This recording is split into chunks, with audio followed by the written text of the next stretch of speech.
नमस्कार, कसे आहात सगळे? तर पुन्हा एकदा आपलं स्वागत आहे पायल रेसिपीजमध्ये. बघा, तुम्ही क्रिस्पीनेस बघू शकता. आज आपण डाळ तांदूळ न भिजवता अगदी झटपट असा हा डोसा बनवणार आहोत.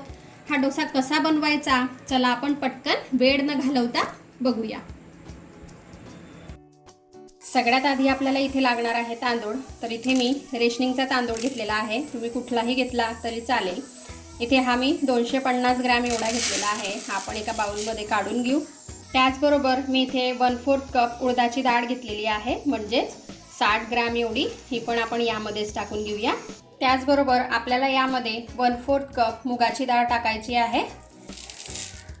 जेवढी आपण उडदाची डाळ घेतली होती अगदी तेवढीच, म्हणजेच 60 ग्रॅम एवढी. त्याचबरोबर यामध्ये 1/3 कप आपल्याला पोहे टाकायचे आहे, म्हणजेच 85 ग्रॅम एवढे.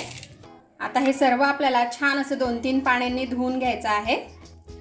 आता मी इथे हे 2-3 पाण्याने स्वच्छ धुवून घेतलेले आहेत. आता यामध्ये आपल्याला कोमट पाणी टाकायचं आहे, ज्याला आपण हात लावू शकतो.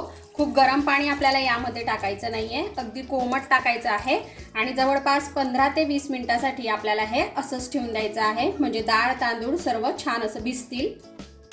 तर बघा, इथे जवळपास 20 मिनिटं झालेली आहेत. डाळ तांदूळ बऱ्यापैकी आपले भिजलेले आहेत. खूप असे भिजलेले नाही आहेत, पण तुटत आहेत, बघा तुम्ही बघू शकता.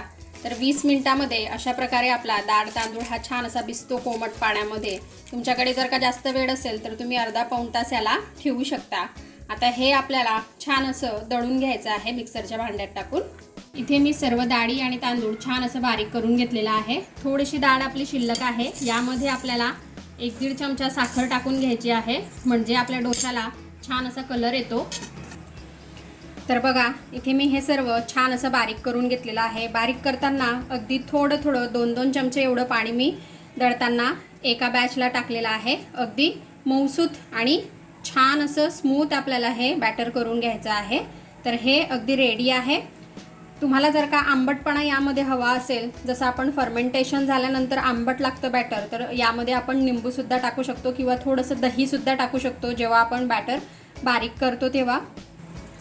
आणि आंबटपणा नको असेल तर तुम्ही यापैकी काहीही नाही टाकलं तरी चालेल. इथे मी निंबू टाकते आहे.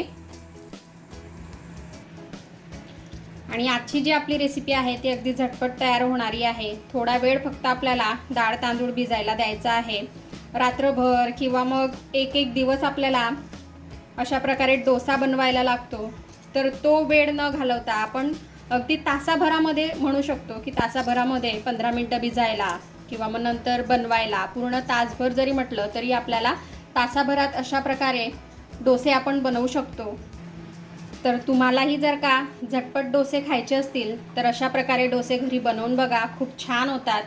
आणि रेसिपी पूर्ण बघा. आवडली रेसिपी तर लाईक करा, शेअर करा आणि सबस्क्राईब करायला विसरू नका, अशा छान आणि झटपट तयार होणाऱ्या रेसिपीज बघण्यासाठी. आता यामध्ये निंबाचा रससुद्धा मी छान असा मिक्स करून घेतलेला आहे.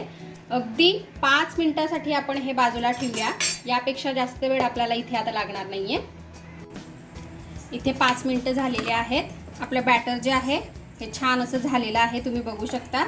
आता यामध्ये आपण चवीनुसार मीठ टाकून घेऊ आणि छान असं मिक्स करून घेऊ. बॅटर आपल्याला खूप पातळ करायचं नाही आहे, जसं मी तुम्हाला दाखवलं आहे अगदी तसंच बॅटर आपल्याला करून घ्यायचं आहे. हे बघा.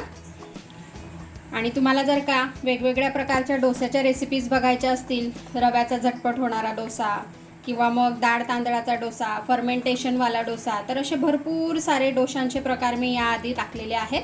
तर ते तुम्ही आय बटनवर जाऊन बघू शकता.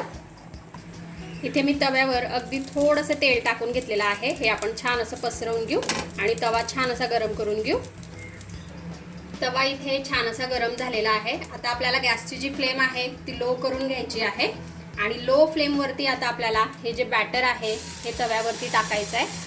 जर का आपण गॅसची फ्लेम लो केली नाही तर आपल्याला डोसा पसरवता येणार नाही, म्हणून गॅसची फ्लेम आपल्याला लो करून घ्यायची आहे. अशा प्रकारे मध्ये छान असं बॅटर पसरायला लागलं की आपल्याला कडेकडेने याला अशा प्रकारे पसरवायचं आहे. अगदी सहज आपला डोसा पसरला जातो बघा. आता एकदाचा डोसा पसरवून झाला की आपल्याला गॅसची फ्लेम जी आहे ही मीडियम करायची आहे. वरची साईड कोरडी झाली का अगदी थोडंसं आपल्याला तेल टाकायचं आहे म्हणजे डोसा आपला छान असा क्रिस्पी तयार होईल। तर बघा काही वेळातच डोसा आपला छान असा सुटतो आणि त्याचा कलरसुद्धा चेंज होतो। तोपर्यंत आपल्याला डोस्याला हात लावायचा नाही आहे। बघा अगदी अलगद इथे आपला डोसा सुटलेला आहे। तर बघा इथे आपला मस्त असा झटपट तयार होणारा डोसा जो आहे हा रेडी झालेला आहे। तर बघा अगदी डाळ तांदूळ न भिजवता पटकन अगदी झटपट तयार होणारा आपला डोसा जो आहे हा खाण्यासाठी रेडी झालेला आहे। यासोबत मी इथे बटाट्याची भाजी आणि सांबार सर्व केलेला आहे। तुम्ही असा जरी हा डोसा खाल्ला टोमॅटो केचप सोबत तरी खूप सुंदर लागतो। तर तुम्ही अशा प्रकारे हा डोसा घरी बनवून बघा आणि कसा वाटला ते मला कमेंटमध्ये कळवा। चला तर मग आपण भेटूया अशाच एका छानशा रेसिपी सोबत नेक्स्ट व्हिडिओमध्ये। तोपर्यंत आपली काळजी घ्या आणि जाता जाता चॅनलला सबस्क्राईब करा। Take care, bye bye.